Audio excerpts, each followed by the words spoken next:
I believe that when you're creating and producing from a place of authenticity and alignment, that everything just becomes more easeful for you in your life because you're embodying abundance.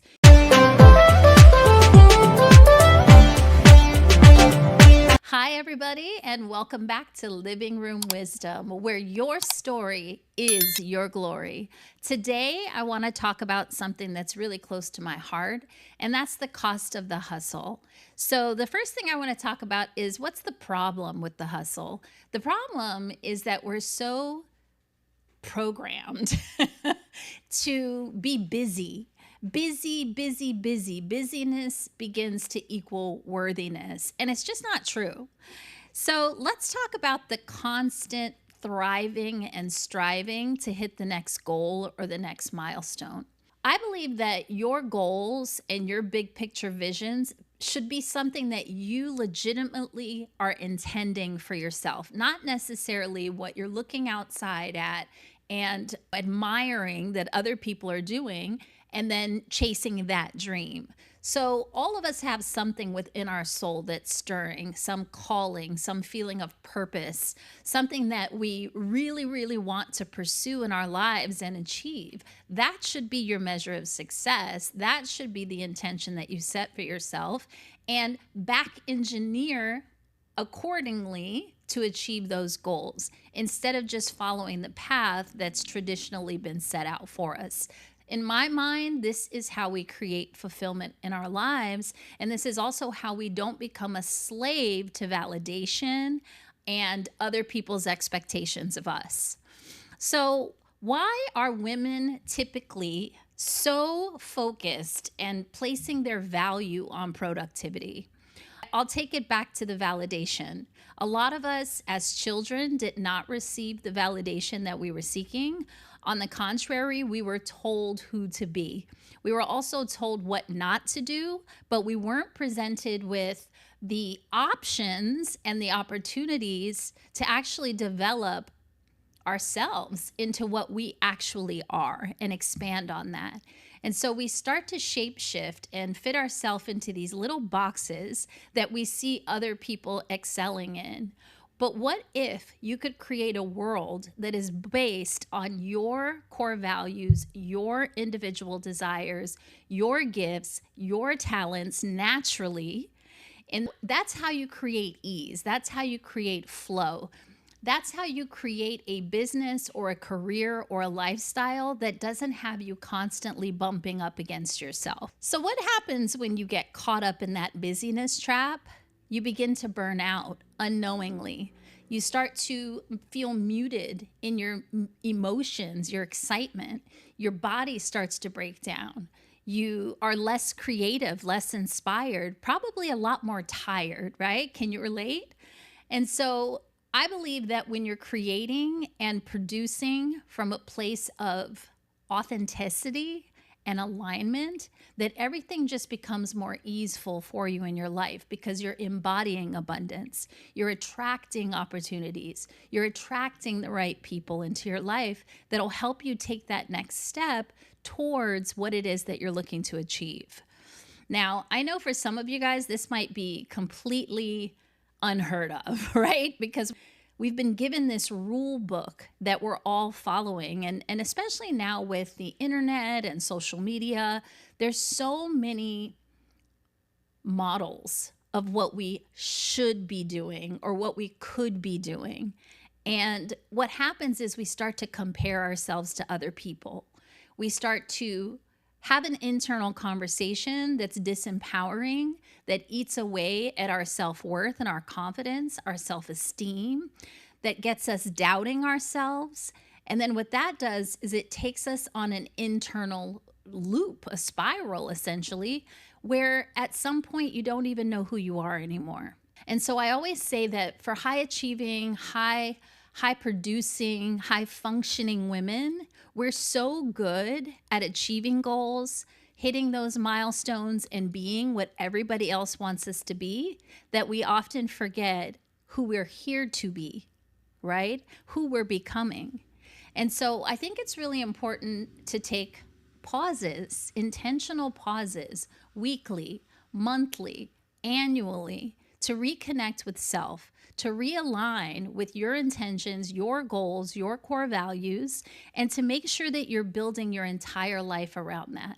Making sure that your relationships are complementing and amplifying those goals. Making sure that financially, that you're taking the steps to be able to create more opportunities, more access, more experiences that are aligned with the goals that you're looking to achieve. Now, let's talk about the negative self-talk loop just a little bit more. What does that sound like? What does that look like for you? For me, it used to sound like I'm not doing enough, right? I'm not good enough. I have to push, force, work really hard in order to be acknowledged, in order to be seen, in order to be accepted, or to feel successful. Have you ever felt that? Whatever your conversation is internally, if you continue to repeat that loop, eventually you start to believe it. And then once you believe it, then your actions start to support that. Once your actions start to support that, then the world around you has now been created around that false truth. You follow me? So with diminishing self-esteem, you're putting yourself into positions that are not worthy of you, and you begin to settle.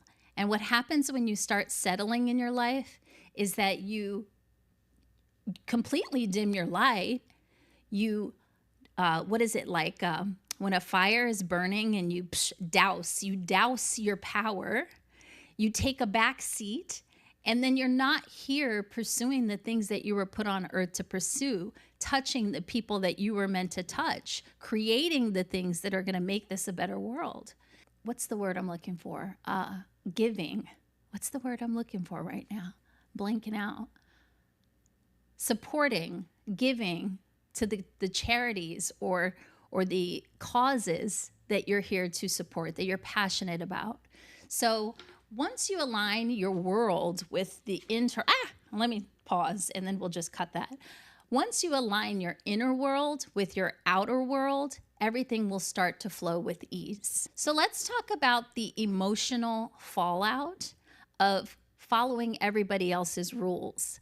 Once you start to follow everybody else's rules and your self-esteem begins to diminish, you start to mask and create an entire new identity that's not really you.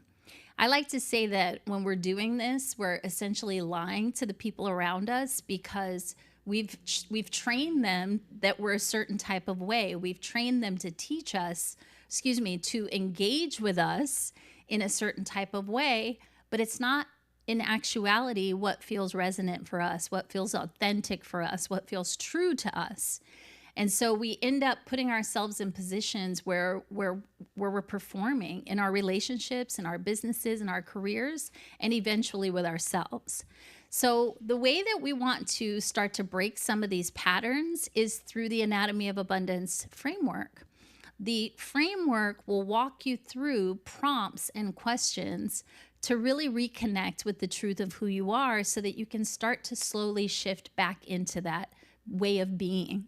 It'll help you to identify exactly what those disempowering narratives that you have going on in your mind are and help you to reframe them.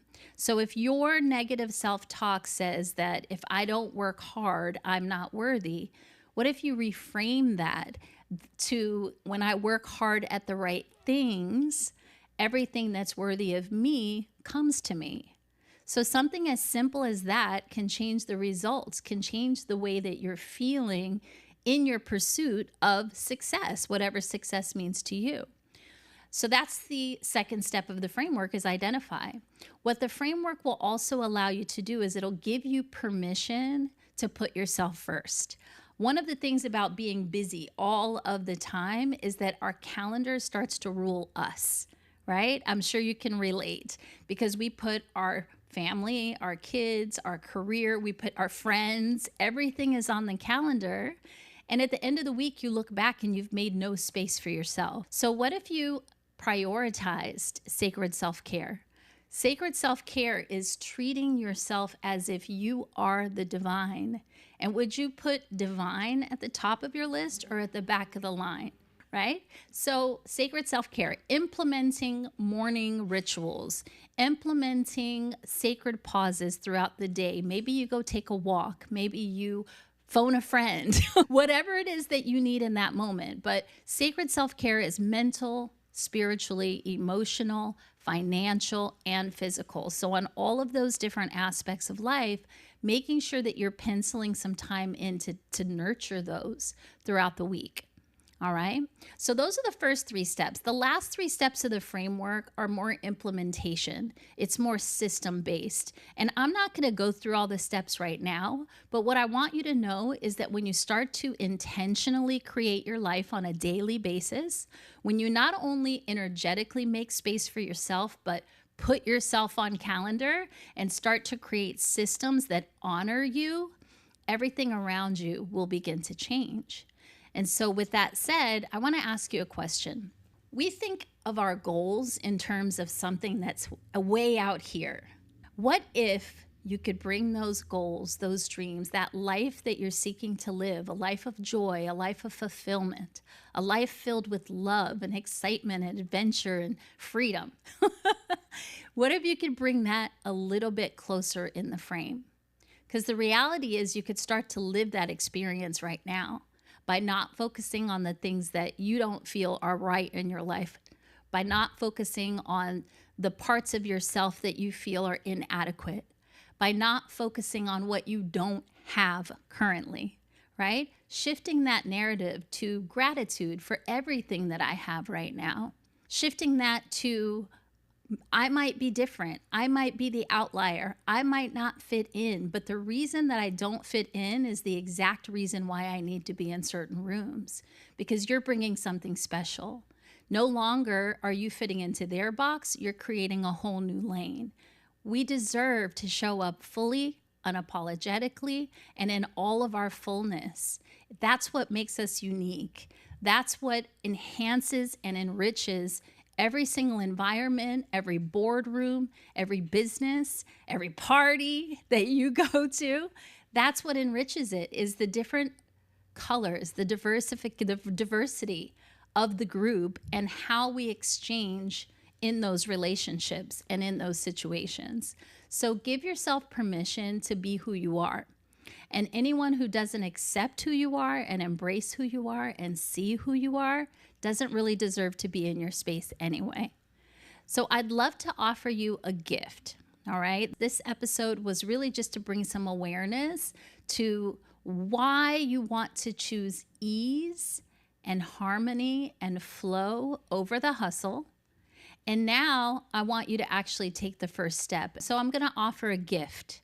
I have a free gift of our Anatomy of Abundance audiobook. Now, I created this book in general just so that everyone has a guide. Everyone who wants to take those steps can actually start the process of creating embodied abundance in their life with or without support, with or without help, with or without a coach or a mentor. So I want to put this in your hands in audiobook form so that you can start to take those steps, walk yourself through it. And then, of course, if you need additional support, you can always reach out.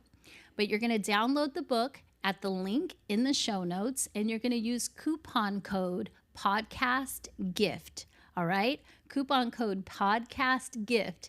This is an actual product that is sold, but for you today, for listening to this podcast, as a thank you and in support of us expanding to higher levels as a humanity, I want you to go download this audiobook. So with that said, I hope that you enjoyed this episode, and I look forward to having more conversations in the next episode of Living Room Wisdom, where your story is your glory.